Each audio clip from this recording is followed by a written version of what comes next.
Hello dear students, how are you all? Welcome to my class. आज हम shift second के paper के analysis करते हैं। शिफ्ट फर्स्ट का मैं रात को डाल चुकी हूँ, ठीक है। जाके अपना चेक कर लेना, और उसमें 2 क्वेश्चन ऐसे हैं जो आप चैलेंज कर सकते हो, ठीक है।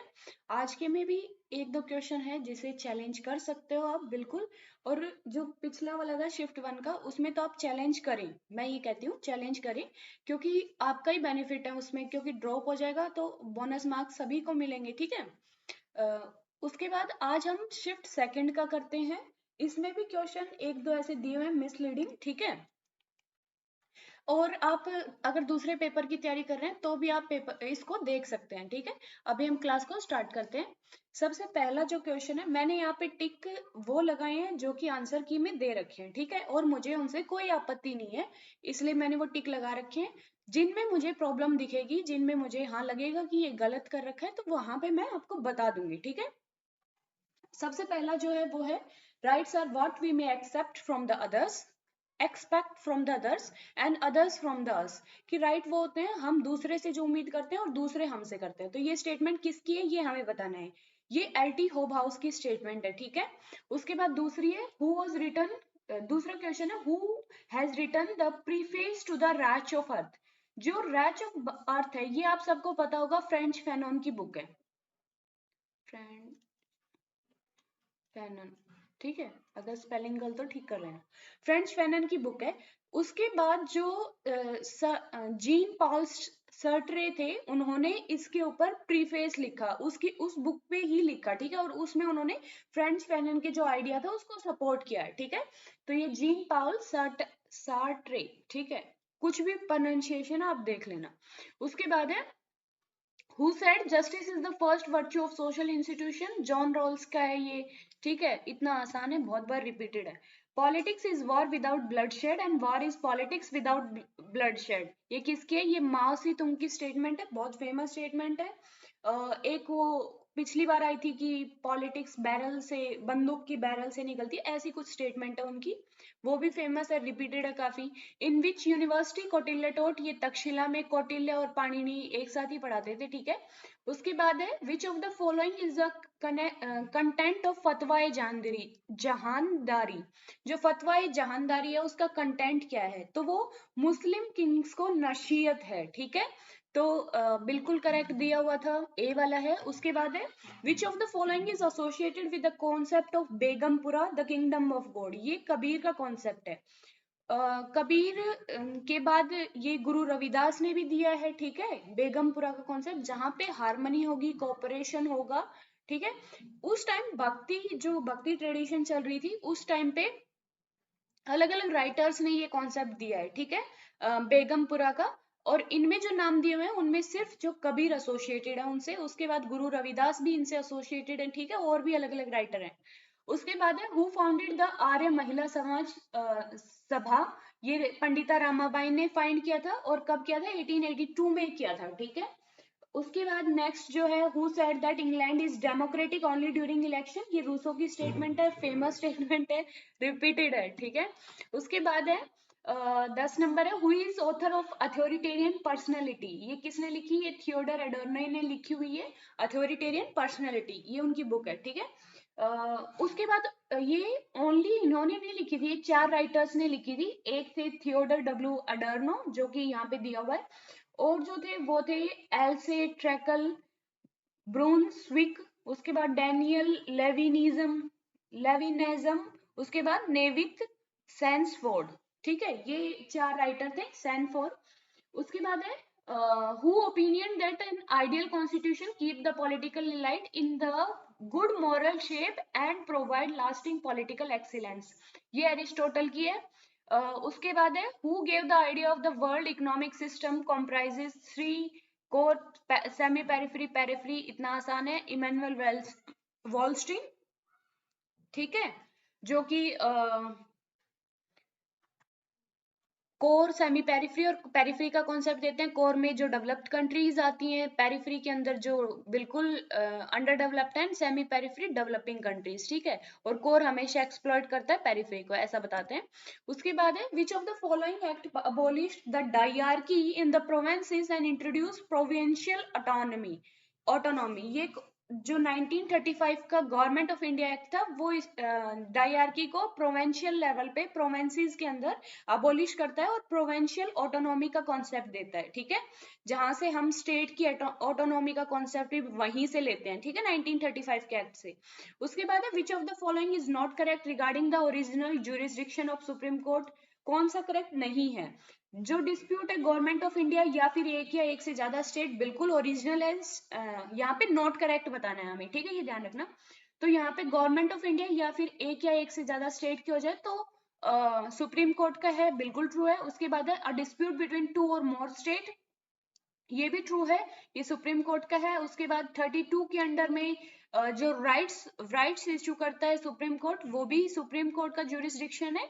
और हाई कोर्ट का उसमें कौन सा है? 226 है, ठीक है। उसके बाद नेक्स्ट जो दिया हुआ है, तो supreme court has also wide original jurisdiction over all court and tribunals, ठीक है। इसमें ऑल कोर्ट्स नहीं ले सकते हम। देखो, क्या एक सिविल कोर्ट जो कि मतलब डिस्ट्रिक्ट लेवल पे जो कोर्ट है, क्या उसकी अपीलिएट अथॉरिटी हाई कोर्ट के पास नहीं होगी? सीधी सुप्रीम कोर्ट के पास तो नहीं होगी ना, ऐसा तो नहीं है। अपीलिएट अथॉरिटी है हाई कोर्ट में, तो वो ओरिजिनल नहीं है, वो अपीलिएट जुरिस्डिक्शन है, ठीक है। उसके बाद आता है, हमें डी आंसर मिल चुका है जो गलत है, ठीक है। Which of the following statement is correct about Ashok Mehta committee? जो अशोक मेहता कमेटी थी, उन्होंने पंचायती राज पे जो रिकमेंडेशन दिए थे, उनके बारे में हमें करेक्ट ढूंढना है, ये याद रखना, यहाँ पे करेक्ट ढूंढना है, ठीक है। The committee recommended 2 tyre panchayat, बिल्कुल ट्रू है, उन्होंने 2 टायर बताई थी। जिला परिषद एट डिस्ट्रिक्ट, जिला पंचायत एट डिस्ट्रिक्ट, बिल्कुल। पंचायत एट विलेज लेवल, उन्होंने पंचायत नहीं बोला था, उन्होंने मंडल पंचायत बोला था, ठीक है, जो कि विलेज क्लस्टर ऑफ विलेजेस पे होगा, ठीक है। दूसरा उन्होंने बोला द न्याय panchayat should be kept separate body from the development of panchayat. True तो मिल ही गया हमें कि जो डेवलपमेंट है, न्याय न्याय पंचायत को एक सेपरेट बॉडी रखना है डेवलपमेंट ऑफ पंचायत से, ठीक है, बिल्कुल ट्रू है। तो हमें एक ही चाहिए था। उसके बाद है ये दोनों भी उन्होंने रिकमेंड नहीं किए थे, गलत है, ठीक है। Which of the following article of the constitution of India has provision for forming of council of minister to aid and advise the president of India? कितना रिपीटेड है ये क्वेश्चन? आर्टिकल 74, ठीक है, इतना आसान, इतना रिपीटेड। और यहाँ पे देखो, कंफ्यूज होने की भी जरूरत नहीं थी, 74 और 76 में ही रिलेटेड है काउंसिल ऑफ मिनिस्टर उससे, ठीक है, या प्राइम मिनिस्टर से रिलेटेड। और उनमें से भी दो ही, एक ही आर्टिकल दे रखे हैं 74 यहाँ पे उठा के, अगर 76 होता तो कंफ्यूज होते, ठीक है। तो कितना आसान बना रखा है। उसके बाद है who has conceptualized India's constitution edifices in the term of a seamless web? तो कौन देते हैं ये? ग्रेमलिन ऑस्टिन देते हैं seamless web का कॉन्सेप्ट इंडियन कॉन्स्टिट्यूशन के बारे में। उसके बाद है 18 number, which of the following movement is associated with चंदी प्रसाद भट्ट? तो चिपको मूवमेंट है, और हमारे पेपर में अब ट्रेंड बन चुका है 3-4 साल से कि चिपको मूवमेंट पे क्वेश्चन आना है, और ये न्यूज में भी था, हर साल आ ही जाता है कि एनिवर्सरी है उसकी, उस पे ये हुआ। तो एनवायरमेंटलिज्म या इकोलॉजी है, वो एक कॉन्टेम्परेरी डिबेट है या कॉन्टेम्परेरी थियरी है, उसके ऊपर क्वेश्चन आना ऑब्वियस है। कभी ना कभी किसी पर्सन का नाम दे देंगे जो कि एनवायरमेंटलिज्म से रिलेटेड है, या कोई मूवमेंट, इन चीजों का नाम दे देंगे, ठीक है। तो क्वेश्चन हमारा आएगा, और ज्यादातर चिपको मूवमेंट से आ रहा है, या किसी पर्सन का नाम दे देंगे उससे आ रहा है, ठीक है। चंदी प्रसाद भट्ट। दूसरा नाम कौन था चिपको मूवमेंट से? दैट इज सुंदरलाल बहुगुणा, ठीक है।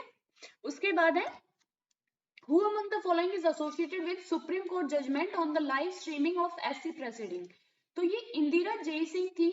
इन्होंने मतलब एक रिक्वेस्ट डाली थी ताकि एक ट्रांसपेरेंसी मेंटेन रहे सुप्रीम कोर्ट में, कि लाइव प्रोसीडिंग होनी चाहिए केसेस की, ठीक है, सभी देख पाए, ठीक है, ताकि एक यकीन बना रहे लोगों का भी, लाइव हम देखते हैं कि हाँ ऐसे हो रहा है, तो एक यकीन बना रहे।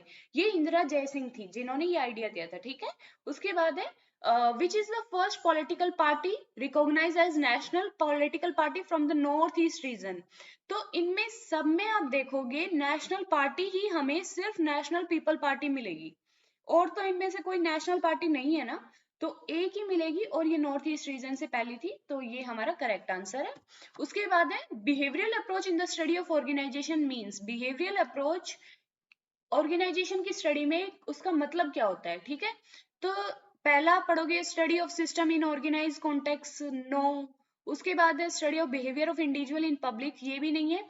Use of behavioural science in the study of organisational behaviour, ये सबसे ठीक लगेगा आपको, इससे ठीक तो और लगेगा भी नहीं, और यही आंसर दिया हुआ था। उसके बाद है which of the following are trends noticed by the Fred W Riggs in the comparative public administration. उन्होंने 3 ट्रेंड की बात की है, ठीक है, फ्रेड डब्ल्यू रिक्स ने। पहला उन्होंने बोला है कि नॉर्मेटिव स्टडीज से इंपिरिकल स्टडी, तो पहला तो गलत ही हो गया, इंपेरिकल से नॉर्मेटिव नहीं है, नॉर्मेटिव से इंपेरिकल उन्होंने बोला है, ठीक है।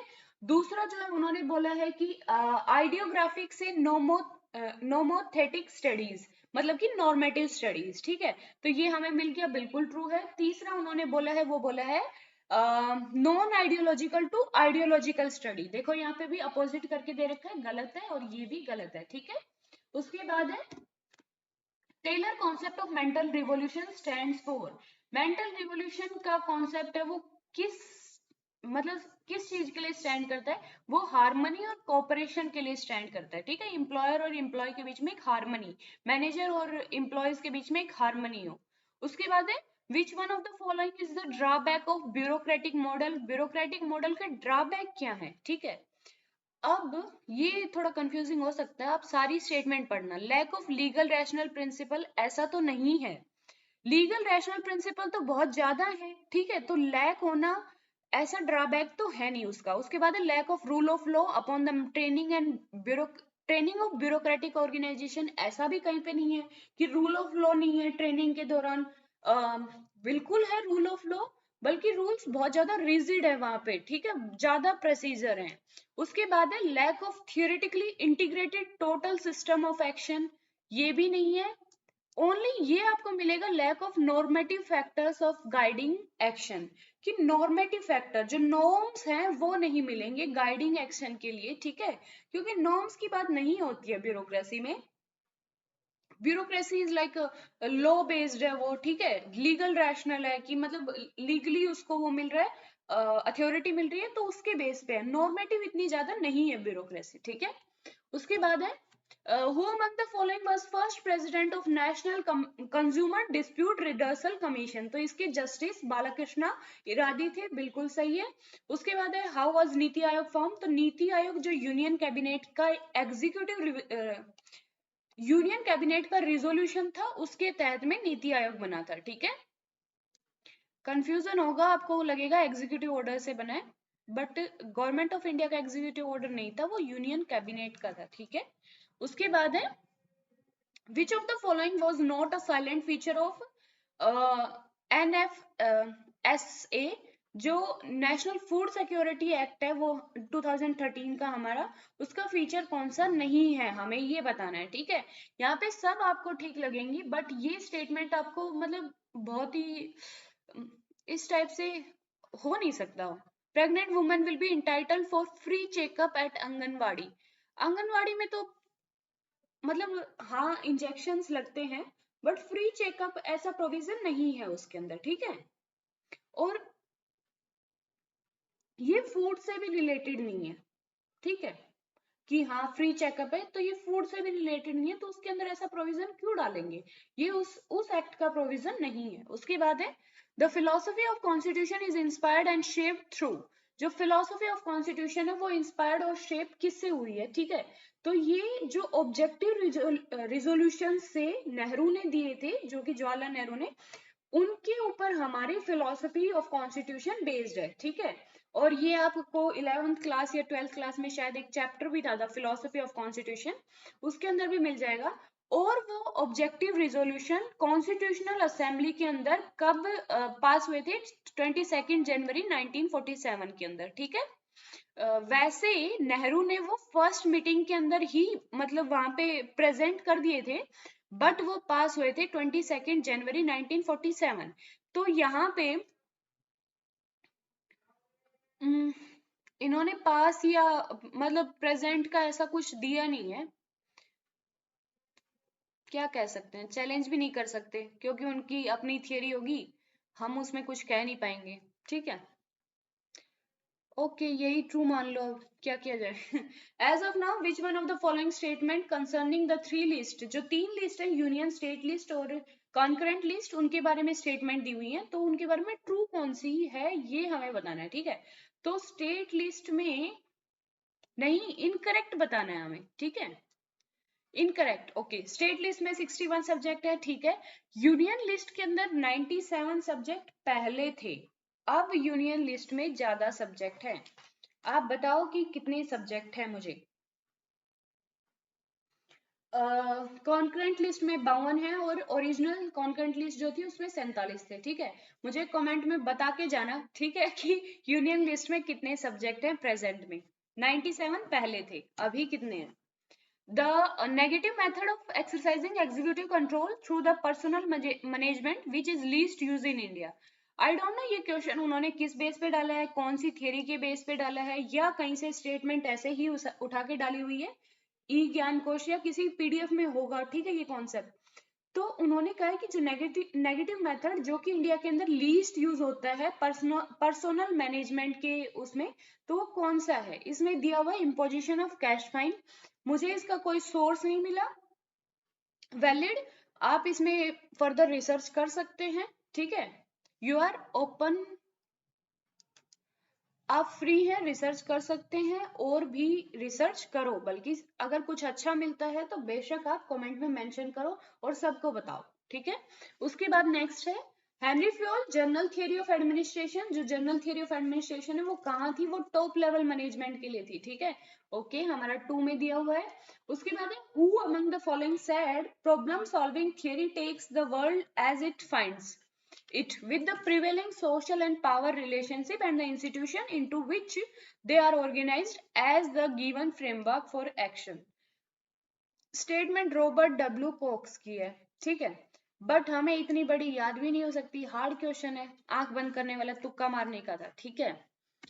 उसके बाद है who originally coined the term security dilemma, ये जॉन हर्ट्स कॉइन करते हैं। उसके बाद है who has argued that state seeks to maximize power instead of security, that is John Mearsheimer का कॉन्सेप्ट है, ठीक है।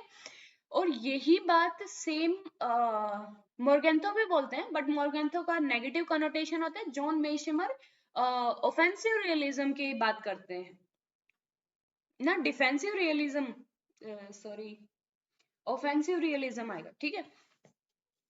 जॉन मेशिमर का रियलिज्म कैसा है, ऑफेंसिव रियलिज्म है,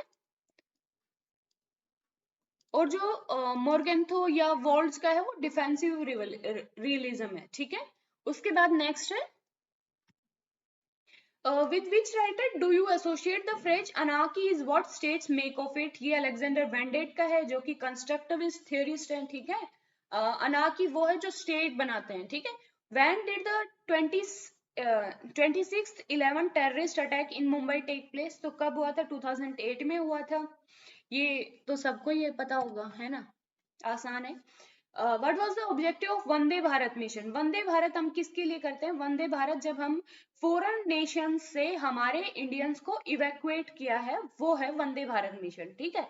तो इसमें यहाँ पे सब आपको ऐसा लगेगा कि ईस्टर्न इंडिया से हटाया, वेस्टर्न से साउदर्न इंडिया के अंदर से हमने इवैक्यूएट नहीं किया है, हमने आउटसाइड इंडिया से इवैक्यूएट किया है, तो ये हमारा ट्रू है, ठीक है। उसके बाद है when did India participated in NAM summit for the first time, तो इंडिया फाउंडिंग मेंबर है, तो फाउंडिंग मेंबर है, पहली समिट में भी प्रेजेंट ही होगा ना, तभी फाउंडिंग मेंबर है। तो 1961 जो समिट है उसके अंदर, जो कि बेलग्रेड के अंदर हुई थी। उसके बाद है in which of the following year the act east policy was announce, ये 2014 में आसियान समिट में हुई थी। उसके बाद है which of the following book are written by Lenin, तो what is to be done, ये 1902 में लिखी हुई है उन्होंने। एंड स्टेट एंड रिवॉल्यूशन, ये उनकी बुक है, 1917 में लिखी थी, जो कि 18 में पब्लिश हुई थी, ठीक है। तो ये दो बुक लेनिन की है। उसके बाद what is history EH car की बुक है, एंड मार्क्सिज्म टुडे एक मैगजीन है, मतलब एक कम्युनिस्ट जो है उनकी एक मैगजीन थी, ठीक है, जिसके अंदर राइटर्स अपने आर्टिकल्स देते थे, ठीक है। तो A एंड B हमारा ट्रू है। उसके बाद नेक्स्ट है which of the following concept JF Leotard is associated with, JF Leotard है वो कौन से कॉन्सेप्ट से एसोसिएटेड है, इनका नाम ऑब्वियस बात है आपने भी नहीं सुना होगा, मतलब बहुत अनकॉमन नाम है, नया क्वेश्चन डाल दिया कुछ इस टाइप से, ठीक है। तो हमें और कुछ पता ना हो, बट इतना हमें पता होना चाहिए कि कम्युनिकेटिव रैशनैलिटी जो कॉन्सेप्ट है वो किसका है, जर्गन हेबरमास का कॉन्सेप्ट है, ठीक है, जो कि एक मार्क्सिस्ट है, नियो मार्क्सिस्ट है।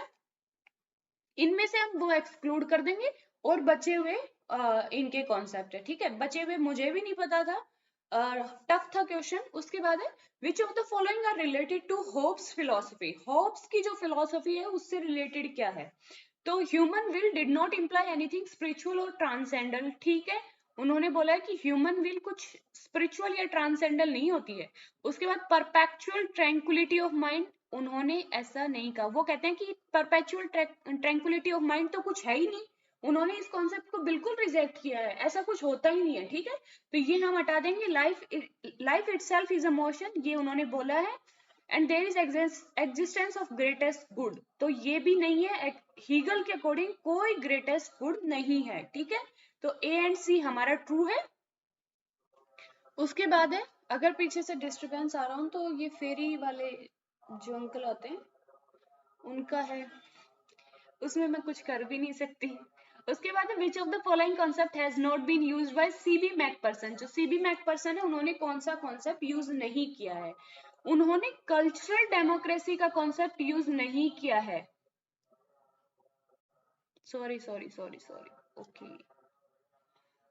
ठीक है, सॉरी, मैं दोबारा समझाती हूँ। Which of the following concept has not been used by CB Macpherson, कौन सा यूज नहीं किया है ये हमें बताना है, ठीक है। तो कल्चरल डेमोक्रेसी से सीबी मैकपर्सन एसोसिएटेड है, और कल्चरल डेमोक्रेसी क्या होती है, एक प्लूरल फॉर्म की डेमोक्रेसी, ठीक है, कि मतलब जहां पे प्लूरलिटी जो है उसको सम्मान दिया जाए, ठीक है, प्लूरलिटी मतलब कि डिफरेंट डिफरेंट ग्रुप्स के पास पावर है, डिफरेंट डिफरेंट ग्रुप्स मतलब अपनी पोजीशन रखते हैं डेमोक्रेसी के अंदर, ठीक है। तो सीबी मैकपर्सन कल्चरल डेमोक्रेसी को उसके प्रोपोनेंट है, उसको यूज करते हैं, उससे ऊपर वाली सारी हम हटा देंगे, ए बी एंड सी। उसके बाद है which of the following are not correct about Vivekananda, Vivekananda के बारे में कौन सा correct, sorry, correct, which of the following are correct about Vivekananda, जो स्वामी विवेकानंद है उनके बारे में करेक्ट हमें बताना है, ठीक है। अब इसमें पढ़ेंगे Vivekananda started the Ramakrishna mission 1897 में स्टार्ट किया, ट्रू है। उसके बाद है विवेकानंद सेटअप द अद्वैत आश्रम इन हिमालय, ठीक है।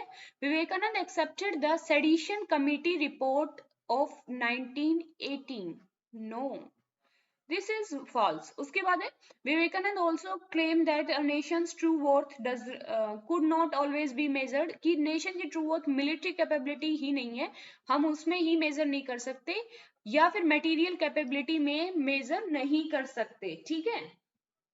तो ए बी डी ट्रू है हमारा।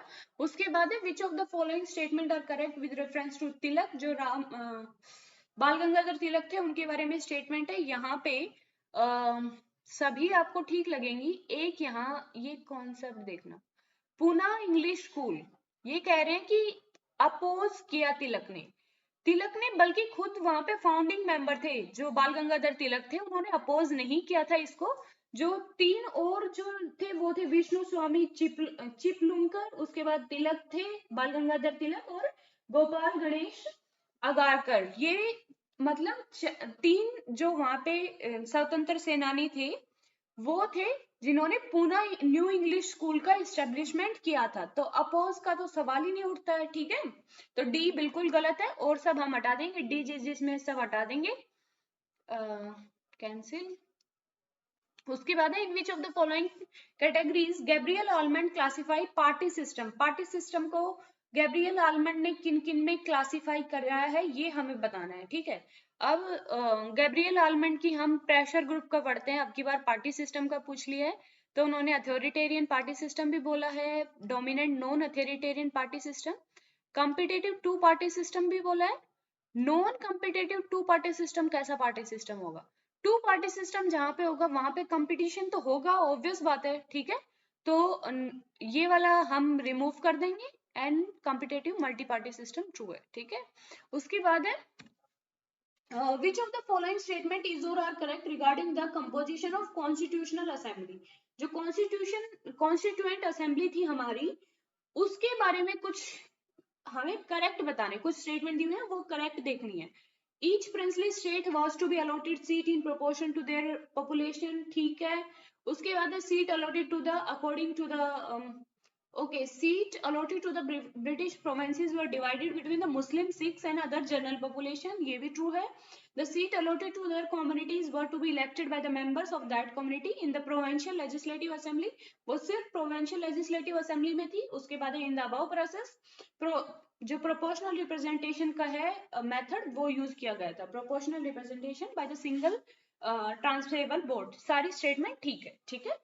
उसके बाद है which of the following information are exempted from RTI Act without any exception, कि हम इनमें से कौन कौन सी इंफॉर्मेशन ले सकते हैं बिना किसी एक्सेप्शन के।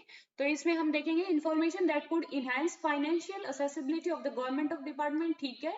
उसके बाद है information pertaining to deliberation at cabinet meeting, cabinet meeting की भी ले सकते हैं information which would impede the process of investigation.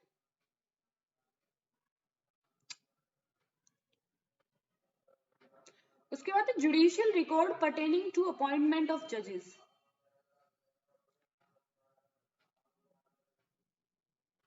Okay, दोबारा पढ़ती हूँ मैं आपको, सॉरी क्वेश्चन का मीनिंग मैंने गलत समझ लिया। Which of the following information are exempted from RTI, इनमें से कौन सी इंफॉर्मेशन एग्जेम्प्ट है आरटीआई के मतलब एक्ट में नहीं आती विदाउट एनी एक्सेप्शन, कि उसमें कोई एक्सेप्शन भी नहीं है और वो एग्जेम्प्टेड है, ठीक है। तो इसमें ये सारी इंफॉर्मेशन ऐसी हैं जो कि एग्जेम्प्टेड है आरटीआई के एक्ट से, ठीक है। सॉरी फॉर मतलब मुझसे मिस्टेक हो गई समझने में, सॉरी। उसके बाद है which of the following state और states are formed on the basis of language, कौन से स्टेट लैंग्वेज के बेस पे बने हैं। तो आंध्र प्रदेश सबसे पहले हमें पता है कि हाँ आएगा, ओके इसके बेस पे हम 50-50 कर पा रहे हैं। उसके बाद है सी दोनों में कॉमन है, महाराष्ट्र है। अब हमें डी और ए में देखना है कि कौन सा सही हो सकता है। तो मध्य प्रदेश तो नहीं आएगा ना, मध्य प्रदेश तो ऑलरेडी एक स्टेट पहले से था जिसे मध्य भारत कहा जाता था, उसके अंदर से ही काफी स्टेट निकल के आए हैं, तो डी को हम नहीं लेंगे और ए हरियाणा को लेंगे, ठीक है। उसके बाद है Who among the following are included in GST Council? GST Council में कौन कौन होते हैं? GST Council में एक तो फाइनेंस मिनिस्टर होते हैं, दूसरे state in in charge of revenue और फाइनेंस जो यूनियन मिनिस्टर होते हैं स्टेट्स की in charge of revenue and finance, और उसके बाद तीसरे जो होते हैं वो है the ministry in charge of the finance और टैक्सेशन और any other minister nominated by each state government, ठीक है। ये सब मेंबर होते हैं फाइनेंस कमीशन के। तो कौन सा A C D, okay third वाला। उसके बाद है which of the following are anti goals of new public administration, जो न्यू पब्लिक एडमिनिस्ट्रेशन के एंटी गोल क्या है। तो एंटी पॉजिटिविज्म था, बिल्कुल एंटी टेक्निकल था कि पॉजिटिविज्म, हम पॉजिटिविज्म या एम्पिरिसिज्म मतलब साइंटिफिक जो है उसको नहीं रखेंगे, वैल्यू बेस्ड रखेंगे। उसके बाद एंटी टेक्निकल भी था कि ज्यादा टेक्निकल नहीं रखना है, एक इनफॉर्मल एनवायरनमेंट को भी हमें रोल देना है। एंटी हिरार्कियल भी था।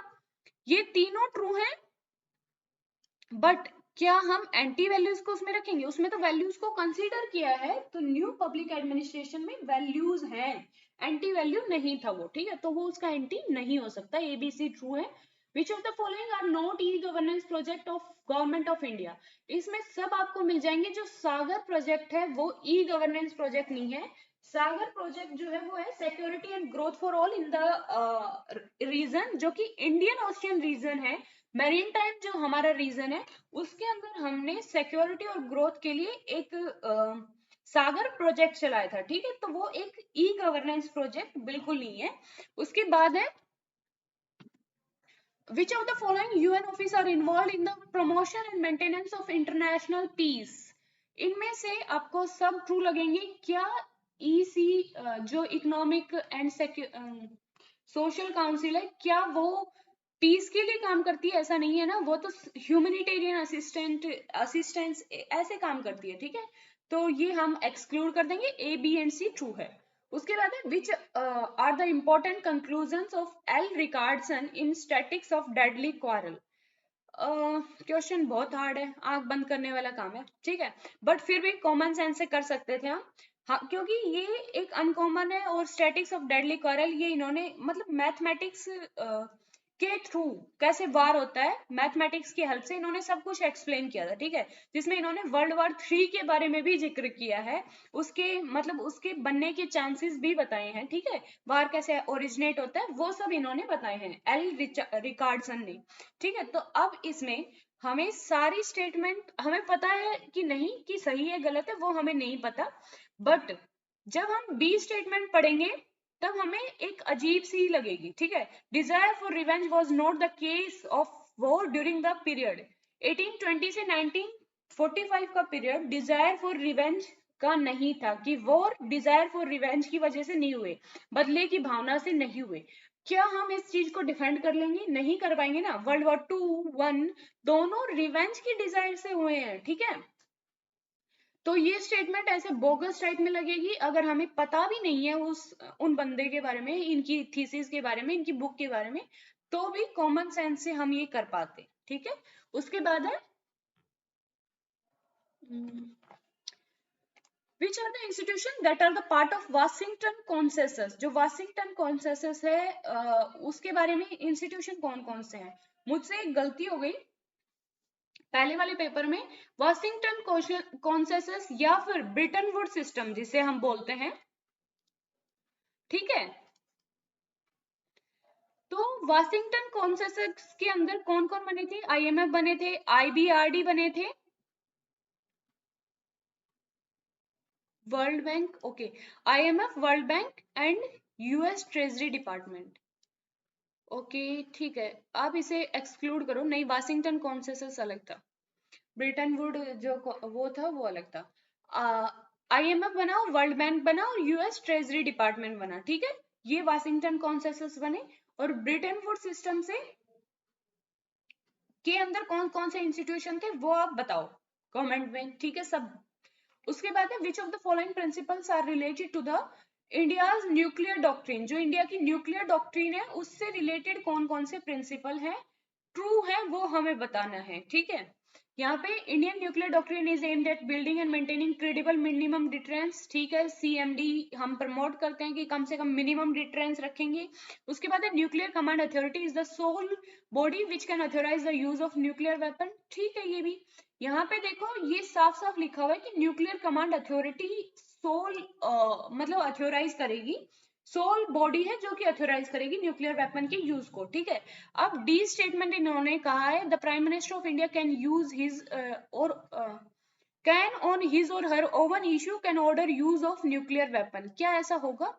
क्या ये न्यूक्लियर जो ये कमांड अथॉरिटी है फिर वो कुछ भी नहीं करेगी, ठीक है। तो ये तो मतलब उसके ही कॉन्ट्राडिक्शन में एक स्टेटमेंट है, तो ए बी सी हमारा ट्रू है। ऐसा नहीं है, हमारे प्राइम मिनिस्टर ऐसे ऑर्डर नहीं दे सकते न्यूक्लियर वेपन के लिए, ठीक है। उसके बाद है गिवन बिलो और टू स्टेटमेंट, दो असर्शन और रीजन का क्वेश्चन है।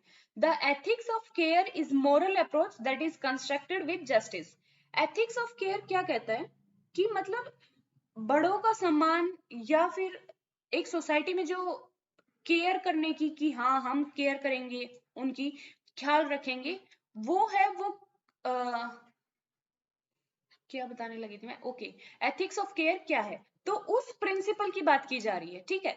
अब नॉर्मली क्या होता है, जो बड़े होते हैं वो अपने सेल्फिश नीड के लिए एक्सप्लॉइट करते हैं, दूसरे के हित को हमेशा एक्सप्लॉइट करते हैं, ठीक है।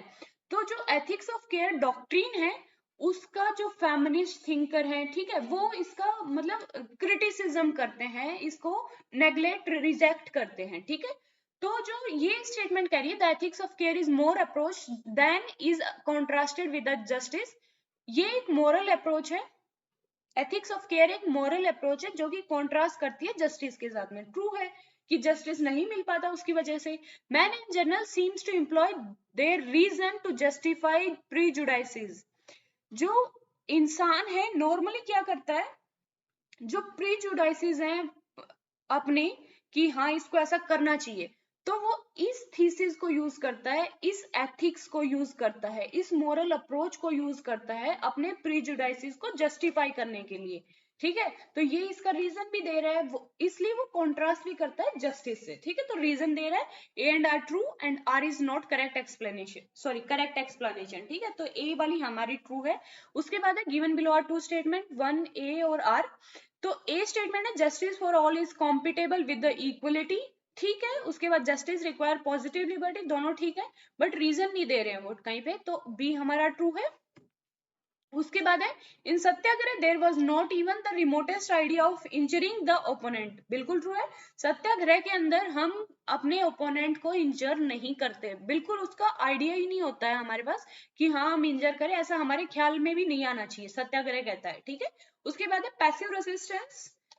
In the passive resistance there was always an idea of harshment against the other party, बिल्कुल ट्रू है। पैसिव रेजिस्टेंस के अंदर हमेशा हार्शमेंट होता है, इसलिए सत्याग्रह एंड पैसिव रेजिस्टेंस डिफरेंट चीजें हैं, ठीक है। इसके ऊपर भी क्वेश्चन आता है कि पैसिव रेजिस्टेंस कैसे डिफरेंट है और सत्याग्रह कैसे। 2-3 बार रिपीट हो चुका है और वो क्वेश्चन यूं का यूं उठा के हर बार पेपर में रख देते हैं लगभग। तो ए एंड आर ट्रू है, बट कहीं रीजन नहीं दे रहे, क्योंकि एक सत्याग्रह की बात कर रहे हैं, एक पैसिव रेजिस्टेंस, जो कि डिफरेंट थिंग्स है। उसके बाद है authority demands unconditional and unquestioning obedience and can therefore engender a climate of difference and abdication of responsibility and an uncritical trust in the judgment of the other, बिल्कुल true है कि अगर unconditional जो demand है उनकी तरफ, sorry, authority की तरफ हम अनकंडीशनली इतना ओब्लिग हो जाएंगे, इतना हम मतलब कुछ सोचेंगे ही नहीं उसके खिलाफ में, तो हम हमारा ना उसका क्रिटिसिज्म हम कर सकते हैं, कुछ भी नहीं कर सकते हैं। तो एक मतलब ऐसा अथॉरिटी उसी चीज को, मतलब अथॉरिटेरियन स्टेट वही होता है कि अनकंडीशनल सब्जुगेशन हो, कोई क्वेश्चन ही ना किया जाए, ठीक है। वो एक क्लाइमेट बनाता है कि मतलब इस टाइप का क्लाइमेट कि हमारे थॉट्स ही मर जाते हैं, ठीक है। तो स्टेटमेंट बिल्कुल ट्रू है। उसके बाद है authority is a threat to the reason, बिल्कुल इस वजह से जो रीजन है ह्यूमन बीइंग का वो मर जाता है, तो वो थ्रेट है रीजन की उसमें। एंड क्रिटिकल इंटेलेक्चुअल अंडरस्टैंडिंग, बिल्कुल ट्रू है। बट यहाँ पे ठीक है, दोनों स्टेटमेंट ठीक लगी मुझे। यहाँ पे अब authority can be in positive sense as well, क्योंकि राइटर्स ने पॉजिटिव व्यू में भी अथॉरिटी को लिया है। एक लिमिट की अथॉरिटी तो चाहिए ना, हम बिल्कुल अथॉरिटी को हटा देंगे फिर तो अनार्की हो जाएगी, ठीक है। तो अथॉरिटी एक लिमिट में, वो ट्रू है, ठीक है। हमेशा अथॉरिटी थ्रेट होती है ऐसा नहीं होता है, ठीक है। उसके बाद नेक्स्ट है, ये किसी के पर्सनल व्यू हो सकते हैं, but authority can be positive and negative as well, but challenge करने का कोई यूज नहीं है क्योंकि एक्सेप्ट उन्होंने करना नहीं है। उसके बाद है health issues are central to MDGs, बिल्कुल ट्रू है। जो मिलेनियम डेवलपमेंट गोल हैं जो कि 2015 में अडॉप्ट किए थे, तो उनमें हेल्थ इश्यू सेंट्रल है और 8 में से 3 गोल हेल्थ से रिलेटेड है, तो ए ट्रू है। उसके बाद है after the end of the Cold War, there was a rapid transition from the bipolar system to the unipolar system. True है। And war, cold war and हुआ था तो उसके बाद बाइपोलर से जो हमारा इंटरनेशनल सिस्टम है वो यूनिपोलर हो गया, जिसमें यूएसए डोमिनेट कर रहा था। The collapse of Soviet in the eastern and central capital Europe and later the end of the USSR itself were the reason for the change in unipolar system, कि collapse जो हुआ था Soviet का, उसके बाद जो यूरोप के अंदर चेंजेस हुए और यूएसएसआर का एंड हुआ, उन्होंने खुद एंड कर दिया, तो वो यूनिपोलर सिस्टम को बनाता है, ठीक है। तो दोनों ठीक है, रीजन भी दे रहे हैं कि कैसे बना है, ठीक है, वो सब। The United State of America become a more dominant power after the world war two, ठीक है, कि यूएसए एक पावर बन चुका था, dominant power world war two के बाद में, और ज्यादा किसकी वजह से, जो न्यूक्लियर बॉम्ब अटैक हुआ था, ठीक है। यूएसए ने अपनी पावर दिखा दी, तभी तो फिर न्यूक्लियर रेस लग गई थी। After the after the second world war most of the imperial power decline, क्योंकि यूएसए डोमिनेट कर पाया, क्योंकि जो इंपीरियल पावर थी बड़ी बड़ी वो डिक्लाइन कर गई थी, ठीक है। उसके बाद है Karl Marx wrote his master's dissertation on Hegel. Karl Marx ने मास्टर्स अपनी हीगल के ऊपर लिखी थी, डिसर्शन जो है उनकी डेजर्टेशन है वो हीगल पे लिखी थी, ठीक है, सॉरी डेजर्टेशन, तो नहीं, सॉरी, ये हीगल पे मास्टर्स की उनकी मुझे पता नहीं है, मैंने इतना गूगल भी कर लिया है, आई डोंट नो उन्होंने ये सोर्स कहाँ से उठाया है कि मास्टर्स उन्होंने हीगल पे लिखी थी, ऐसा नहीं है। आप गूगल करोगे या कहीं पे भी देखोगे, बुक्स में देखोगे, उनकी ओनली पीएचडी की जो थीसिस है, डॉक्टरेट की जो थीसिस है वो ही दी हुई है, और वो थीसिस क्या है, वो है the difference between the Democritean and the Epicurean philosophies of nature. ये उनकी डॉक्टरेट फिलोसफी है, ठीक है। यहाँ पे मास्टर्स के बारे में स्टेटमेंट दी हुई है। आई थिंक ये स्टेटमेंट पीएचडी के बारे में होनी चाहिए थी। पहली बात तो अगर गलत उन्होंने लिखना था। मास्टर्स के बारे में मुझे कोई सोर्स मिला नहीं, ठीक है, बट वो हीगल पे भी नहीं थी, उन्होंने फिलोसफी पे लिखी जो यूरोपियन और डेमोक्रेटियन थी उनके डिफरेंस पे, ठीक है। तो ये स्टेटमेंट गलत है, दोनों वे से ही गलत है। उसके बाद in communist society nobody has one exclusive sphere of activity, ठीक है ये। तो सेकंड ट्रू है हमारी, और पहली गलत है, डी ऑप्शन हमारा ट्रू है। उसके बाद है Pariyar prime goal was elimination of the caste system, true है। परियार का जो गोल था वो एलिमिनेशन ऑफ कास्ट सिस्टम था, which he fought against the principle of human civilization and self respect. उसके बाद है Periyar firmly believe that the revolution without violence ensures real and permanent welfare of people, ठीक है। जो परियार बिलीव करते हैं कि बिना वायलेंस का जो रिवॉल्यूशन है वो रियल और परमानेंट वेलफेयर देता है लोगों का, ठीक है, वेलफेयर करता है लोगों का, दोनों ट्रू है। उसके बाद है the new right. The new right क्या है, पहले तो ये समझो। न्यू राइट एक टाइप से कंजर्वेटिव मूवमेंट है जो कि यूएसए के अंदर हुई, उससे पहले भी स्टेट के अंदर हुई, बट यूएसए वाली फेमस है, जिसके अंदर जो न्यू थॉट्स थे, लिबरल, बहुत ज्यादा लिबरल हो रहे थे, जैसे होमोसेक्सुअलिटी पे या लिव इन रिलेशनशिप, मतलब हर चीज में कोई लगाम ही नहीं थी, लिबरल्स हर चीज की लिबर्टी दे रहे थे, ठीक है, इस टाइप से। तो न्यू राइट मूवमेंट एक कंजर्वेटिव मूवमेंट है जो कि उन चीजों को अपोज करती है, ठीक है। उसके बाद है राइट, आप समझते हो ना, जैसे कि बीजेपी हमारी राइट पार्टी है, और जो कांग्रेस है वो लेफ्टिस्ट, सेंट्रल लेफ्टिस्ट है, ज्यादा लेफ्टिस्ट भी नहीं है, ठीक है। तो जो राइट वाली पार्टी होती है वो ज्यादा अथॉरिटेटिव होती है, चेंज के खिलाफ में होती है, ठीक है। तो न्यू राइट भी वही है जो कंजर्वेटिव ज्यादा सपोर्ट करती है, इतना आप माइंड में रखिए। तो अब हम स्टेटमेंट पढ़ते हैं, the new right is concern with the cause of liberalism. क्या कंसर्न होगी लिबरलिज्म के लिए, तो ये बिल्कुल फॉल्स हो गई पहले ही, ठीक है, आगे हमें पढ़ना ही नहीं है। The free market does not want sorry the free market does not always operate perfectly and its benefit radically overweigh its disadvantage. तो जो न्यू राइट है वो हमेशा कैपिटलिज्म और फ्री मार्केट को सपोर्ट करती है, ठीक है। जैसे आप बीजेपी का एग्जांपल लेके चलो, ठीक है, तो दोनों ट्रू है। उसके बाद नेक्स्ट है equality before law is not applicable to the president of India. ऐसी कोई स्टेटमेंट हमारे उसमें नहीं है, हमारे कॉन्स्टिट्यूशन में साफ साफ लिखा है कि सब इक्वल होंगे लॉ के सामने, लॉ से ऊपर कोई नहीं है, ऐसा नहीं है कि कोई एक्सेप्शन है, ठीक है, सब इक्वल है। उसके बाद है the president of India enjoys special privileges. हाँ ये ट्रू है कि उनको कुछ स्पेशल प्रिविलेजेस दिए हुए हैं, बट इक्वलिटी सबकी है, ठीक है। उसके बाद है ओके, पहला गलत हो गया, दूसरा सही है। Then Mandal commission report was scheme for affirmative action for the socially under privilege section of society, true है। मंडल कमीशन जो अफर्मेटिव एक्शन की बात करता है, जो सोशली अनप्रिविलेज सेक्शन थे उनके, ठीक है, जो कि ओबीसी से ज्यादा रिलेटेड है। उसके बाद the Mandal commission report was submitted to the government in 1979, गलत बात है। मंडल कमीशन रिपोर्ट 31 दिसंबर 1980 में सबमिट हुई थी, ठीक है, तो ये फॉल्स है। 1980, 31 दिसंबर 1980 में। उसके बाद नेक्स्ट है India's form of federalism is best seen as original rather than a derivative or diminished form, ठीक है। जो इंडियन फॉर्म है फेडरलिज्म का वो ओरिजिनल है, कोई डेरिवेटिव या डिमिस्ड फॉर्म नहीं है, ठीक है। उसके बाद दूसरा है India is defined it's oven constitutional practice of federalism rather than following earliest blueprint, कि इंडिया ने खुद अपने जो फेडरलिज्म की प्रैक्टिस है उसको डिफाइन किया है, बल्कि अर्लीस्ट ब्लूप्रिंट्स को फॉलो नहीं किया है, ठीक है। हमने बताया है कि हाँ हम यूनियन ऑफ स्टेट्स हैं, ठीक है, बट अर्लियर जो ब्लूप्रिंट है,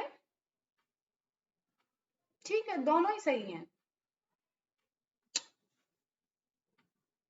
ओके, कोई ऑब्जेक्शन नहीं है, चलो इसको हटा दो, दोनों ही ट्रू हैं, ठीक ठाक बन रही हैं। उसके बाद है Alexander Wendt has defined 3 type of anarchies in the international system, true है। उन्होंने 3 अनार्की की बात की है, और 3 अनार्की कौन सी थी? होब्सियन, लोकीनियन और कैनेटियन। जो एक होब्स ने दी, उसके बाद लोक एंड देन कांट, ठीक है। उसके बाद Alexander Wendt is an idealist thinker. थोड़ी देर पहले मैंने आपको बताया था, आइडियलिस्ट नहीं है ये, कंस्ट्रक्टिविस्ट थिंकर है, ठीक है। तो इसको हम बिल्कुल रिजेक्ट कर सकते हैं, फॉल्स है, तो पहली ट्रू है, सेकंड फॉल्स है। उसके बाद है the core assumptions of the globalist is that globalisation theoretically increases choices of consumer for all, ठीक है। जो ग्लोबलिस्ट थिंकर हैं, जो कि ग्लोबलाइजेशन को सपोर्ट करते हैं, वो कहते हैं कि कंज्यूमर्स के लिए चॉइस बढ़ चुकी है ग्लोबलाइजेशन की वजह से, ठीक है। ट्रू भी है काफी। उसके बाद है the globalist also maintain that globalisation favour the rich. क्या जो सपोर्टर हैं ग्लोबलाइजेशन की वो उसकी बुराई करेंगे? नहीं ना। ये ग्लोबलाइजेशन की जो क्रिटिक है वो बोलेंगे कि वो सिर्फ फेवर को रिच, मतलब रिच को फेवर करती है। तो दूसरी हम उस बेस पे फॉल्स मानेंगे, ठीक है। वहां पे ग्लोबलिस्ट मेंशन, अगर वहां पे क्रिटिक मेंशन होता तो ट्रू होता। तो पहली ट्रू है और दूसरी फॉल्स है, ठीक है।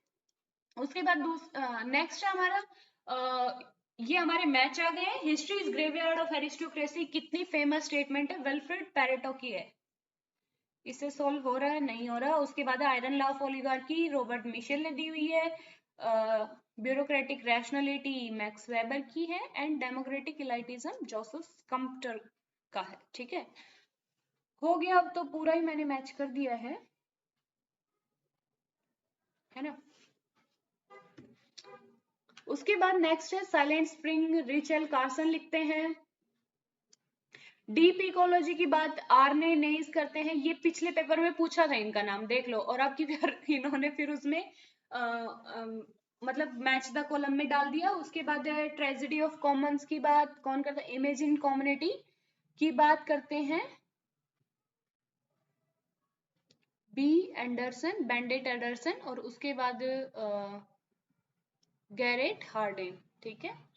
तो हमारा बन गया क्वेश्चन। क्या कर दिया मैंने? ये यहाँ पे है, ये तीर, ठीक है, ध्यान से देखना, यहाँ से ये तीर यहाँ पे जा रही है, ठीक है।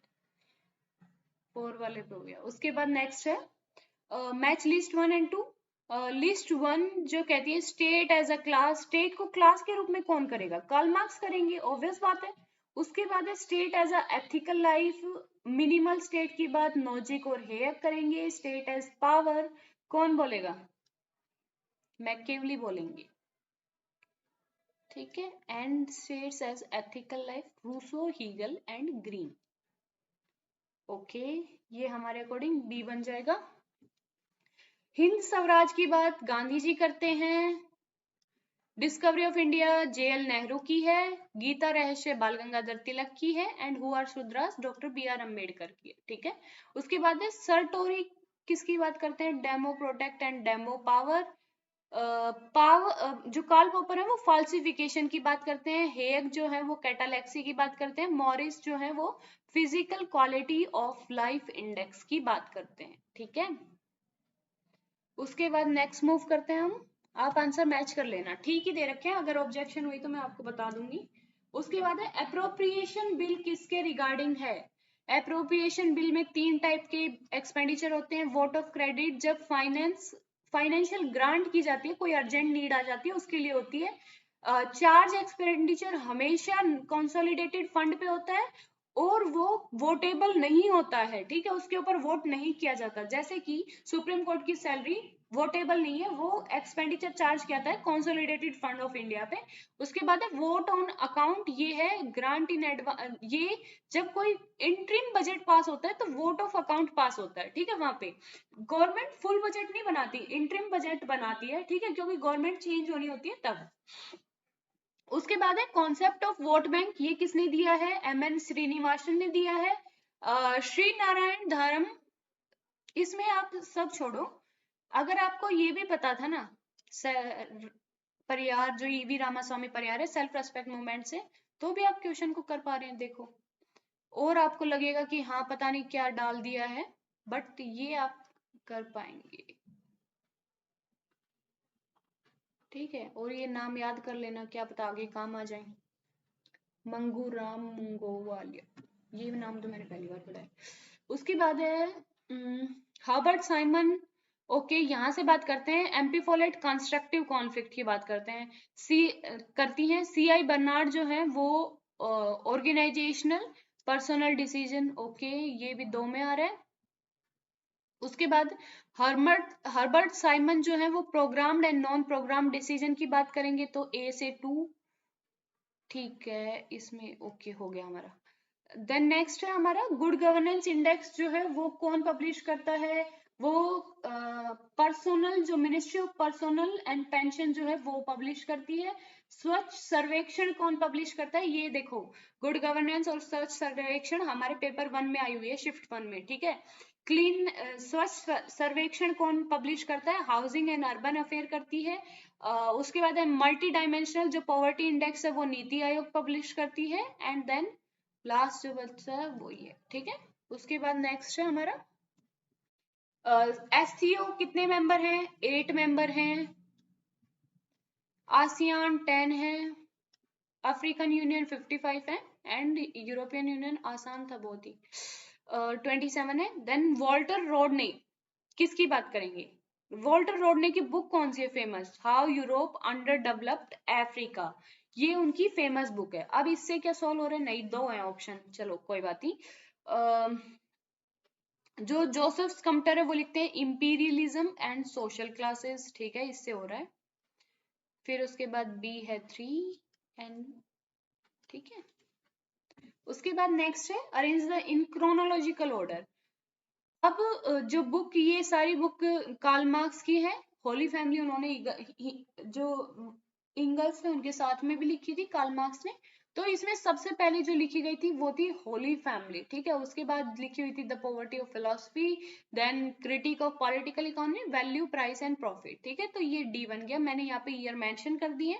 उसके बाद है in which order according to the Hegel the absolute consensus God reveal itself. तो द फिनोमिनोलॉजी ऑफ स्पिरिट में कहते हैं स्पिरिट सबसे ऊपर है, ठीक है। तो इसमें आपको स्पिरिट सबसे ऊपर है, उन्होंने ये कह दिया। तो इसका मतलब सी सबसे बाद में आएगा, ठीक है, वो सबसे बाद में हम इवोल्व, मतलब उस स्टेज में सबसे बाद में पहुंचेंगे, ठीक है। तो स्पिरिट ही गॉड है, उन्होंने ऐसा कहा। तो सबसे पहले जो आएगा वो है सिंपल कॉन्शियसनेस, उसके बाद है सेल्फ, फिर उसके बाद है रीजन, एंड देन स्पिरिट। ज्यादा चल गया क्या, okay. Chronologically arrange the books in the order, इसमें क्रोनोलॉजी हमें लगानी है। सबसे पहले मैंने यहाँ पे ईयर मेंशन की है और किसने लिखी है वो भी मेंशन कर दिया। जो जर्मन आइडियोलॉजी ये कार्ल मार्क्स की है, जो कि पब्लिश हुई 1932 के अंदर, ठीक है, बट लिखी गई पहले, बट यहाँ पे पब्लिकेशन ही पूछा है, ठीक है। और इन्होंने ये कहा है कि सी सबसे पहले आएगा। कैसे आ सकता है, सी से पहले लेनिन ने अपनी बुक पब्लिश 17 में लिखी, 18 में पब्लिश करा दी थी, ठीक है, उन्होंने अपनी बुक। तो ये सी सबसे पहले कैसे आ सकता है, यहाँ पे बिल्कुल चैलेंज करो, बोनस मार्क्स मिलेंगे आपको, ड्रॉप होगा क्वेश्चन, ठीक है। यहाँ पे ईयर भी मैंने मेंशन की है, चैलेंज करो इस क्वेश्चन को। उसके बाद नेक्स्ट है what is the correct order in which of the following term in which what is the correct order in which the following terms are enshrined in the preamble of constitution। जो हमारा preamble है उसमें कौन कैसे, मतलब chronology क्या है in terms की। तो सबसे पहले जस्टिस आता है, उसके बाद जो नेक्स्ट आता है वो है लिबर्टी का, देन उसके बाद इक्वलिटी, हम लास्ट में फर्टर्निटी की बात करते हैं, ठीक है। We the people of India having solemnly resolved to constitute India into a sovereign socialist secular जो है, उसके बाद जस्टिस, फिर इक्वलिटी की बात आती है, फिर लिबर्टी की, उसके बाद लास्ट में फर्टर्निटी एंड ब्रदरहुड उसकी बात आती है, ठीक है। उसके बाद arrange the following organisation in chronological order by the year of their establishment. ये कुछ मतलब मजदूर संगठन दिए हुए हैं, उनके ईयर्स हमें लगाने थे, ठीक है। तो इसमें सी से स्टार्ट होगा भारतीय मजदूर संघ, और लास्ट में जो आएगा वो है C2 जो कि है centre of Indian trade union, ठीक है। तो बी लास्ट में है, सी से स्टार्ट, ओके, 2 कॉमन हो गए यार, कोई नहीं, आप ईयर से ही मेंशन कर लो अब, और क्या किया जाए।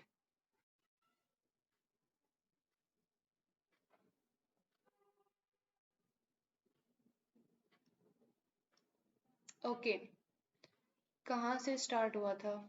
ओके, सी से स्टार्ट हो गया, all India trade union Congress, जो कि जो सीपीआई है उसकी एक ब्रांच है, मतलब सॉरी, उसका मजदूर संगठन है, ठीक है। कम्युनिस्ट पार्टी है, उसका मजदूर संगठन है all India trade union Congress. तो सी से हम स्टार्ट करेंगे। उसके बाद जो नेक्स्ट है हमारा, वो है Indian national trade union Congress, जो कि 1947 बना, फिर हिंद मजदूर संघ बना, फिर उसके बाद भारतीय मजदूर संघ बना, और लास्ट में centre of trade union Congress, ठीक है, जो कि C2 है, वो बना। ठीक है, ये क्रोनोलॉजी बी में दी हुई है। हार्ड था क्वेश्चन काफी। Arrange the following, second ARC है, उसकी रिपोर्ट्स को हमें अरेंज करना है। तो उसने काफी रिपोर्ट दी थी। पहली जो रिपोर्ट थी वो किस पे थी? आरटीआई पे थी। अब यहाँ पे पहली तो मेंशन है नहीं कहीं पे, ठीक है। तो हम ये कुछ रिपोर्ट है जो क्राइसिस मैनेजमेंट की, वो थर्ड रिपोर्ट थी। उसके बाद एथिक्स इन गवर्नेंस थी, फिर उसके बाद पब्लिक ऑर्डर की थी, देन लोकल गवर्नेंस की, ठीक है। थर्ड, फोर्थ, फिफ्थ, सिक्स ये रिपोर्ट थी। और क्वेश्चन हार्ड है, D, A, B, C, ये इसकी क्रोनोलॉजी होगी। उसके बाद है arrange the following act that promote transparency in the governance in chronological order. Transparency के लिए जो करप्शन के अगेंस्ट में पास हुए हैं, ठीक है, वो सब हमें अरेंज करने हैं। तो सबसे पहले इनमें कौन सा आएगा? Prevention of corruption act. तो सी हम सबसे पहले लगाएंगे, 50-50 कर पाएंगे उससे। यहाँ पे देखो, सेंट्रल विजिलेंस को पहले मत मार के आ जाना, मतलब पहले मत करके आ जाना, तुक्का मत मार देना उस पे, ठीक है। क्योंकि यहाँ पे सेंट्रल विजिलेंस कमीशन एक्ट पूछा, जो कि 2003 में पास हुआ था। उससे पहले सेंट्रल विजिलेंस कमीशन था 1964 में, बट एक्ट हमारा 2003 में पास हुआ है, ठीक है। तो सी से स्टार्ट होगा सबसे पहले, जो प्रिवेंशन ऑफ करप्शन एक्ट है। उसके बाद जो नेक्स्ट आएगा हमारा, वो है right to information act, that is okay. उससे पहले एक और आ गया, the central vigilance commission act, ठीक है, CDA, ठीक है। तो ये हमारी करेक्ट क्रोनोलॉजी है। उसके बाद है arrange the following UN secretary general in order of their holding office, मतलब किस ऑर्डर में उन्होंने होल्ड किया था।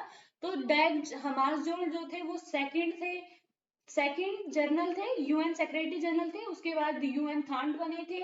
उसके बाद जेवियर प्रेवेज डी फ्यूलर। इतने हार्ड नाम निकलवाते क्यों है? मैं तो बार बार कहती हूँ, हम हमारे तकलीफ खड़ी कर देते हैं हमारे लिए। हमारे इंडिया में नाम बहुत आसान होते हैं, हमें याद भी हो जाते हैं। उसके बाद है वोटर्स वोटर्स घाली, ठीक है। ये 6 जर्नल थे, मैंने क्रोनोलॉजी मेंशन कर दी है यहाँ पे। अगर आपको सेकंड भी पता है ना, तो आप कर पाएंगे, ठीक है, कि ये सेकंड थे, सब में पहले आएंगे इनमें से। तो ये हम कर पाएंगे। ट्रेगल लाई के बाद डैग हमार सोल, ठीक है। उसके बाद पैसेज दिया हुआ है, पढ़ लेना, आसान है बिल्कुल, लैंग्वेज उसकी।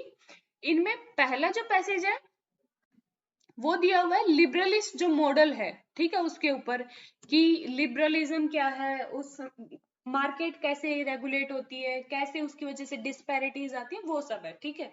तो which of the following obstacle to the freedom of individual according to liberalist model. तो लिबरलिस्ट मॉडल के अकॉर्डिंग इंडिविजुअल की फ्रीडम में सबसे बड़ा रोड़ा क्या है? वो है स्टेट गवर्नमेंट, ठीक है। तो ये हम कॉमन नॉलेज से भी कर सकते हैं, कॉमन सेंस से भी कर सकते हैं। उसके बाद है which of the following include characteristic of liberalist model of development, that is free market economy भी है, इंडिविजुअल फ्रीडम भी है। यहाँ पे सब कुछ हटा दोगे आप, ये रह जाएगा, देखो, स्टेट कंट्रोल इकोनॉमी। क्या लिबरलिस्ट मॉडल कभी इसका सपोर्ट करेगा? नो वे।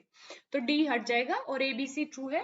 उसके बाद है which of the following will be the result of industrialization. इनमें से कौन सा रिजल्ट होगा इंडस्ट्रियलाइजेशन का? It will create disparity between rich and poor, concentration of wealth in the hands of new few, ठीक है। It will create social discrimination. तो ये तो हमें नहीं लगेंगे कि हाँ इंडस्ट्रियलाइजेशन का रिजल्ट होगा, ठीक है। ये दोनों लगेंगे, पैसेज के अंदर भी आपको ये स्टेटमेंट मिल जाएंगे। उसके बाद है maximum intervention of state is needed for economic development. बिल्कुल गलत है, पैसेज के अकॉर्डिंग ट्रू नहीं हो सकता, क्योंकि वो लिबरलिज्म का पैसेज है। तो मैक्सिमम इंटरवेंशन को कैसे हम डिफेंड कर सकते हैं? उसके बाद है maximum production is essential for development, ये ट्रू है। उसके बाद दूसरा है सॉरी, नेक्स्ट है liberal model regard economic development as a precondition for individual development. ठीक है, पैसेज के अंदर दिया हुआ है the liberalist model does not suit to developing countries, ये भी ट्रू है। वो नियो कॉलोनियल कंट्रोल इस्टेब्लिश ना कर ले तो डेवलपिंग कंट्रीज के लिए वो मतलब बेटर नहीं है, सुटेबल नहीं है, ठीक है। तो दोनों स्टेटमेंट ट्रू है। उसके बाद नेक्स्ट है, ये आपको पब्लिक पॉलिसी के बारे में मिलेगा कि कैसे सेवरल सेवरल एक्टर्स हैं उसमें पार्टिसिपेट करते हैं। रोक के वीडियो को पढ़ लेना, ठीक है। उसके बाद है the gap between governance and government have been, और ये जो पैसेज है ये रिपीटेड पैसेज है, पहले आया हुआ है। तो involvement of the more actor in the allocation of resources, ये आएगा। ये सब पैसेज के अकॉर्डिंग है ये सारे क्वेश्चन, उनका आपको सही सही मिल भी जाएगा उसमें पढ़ोगे तो।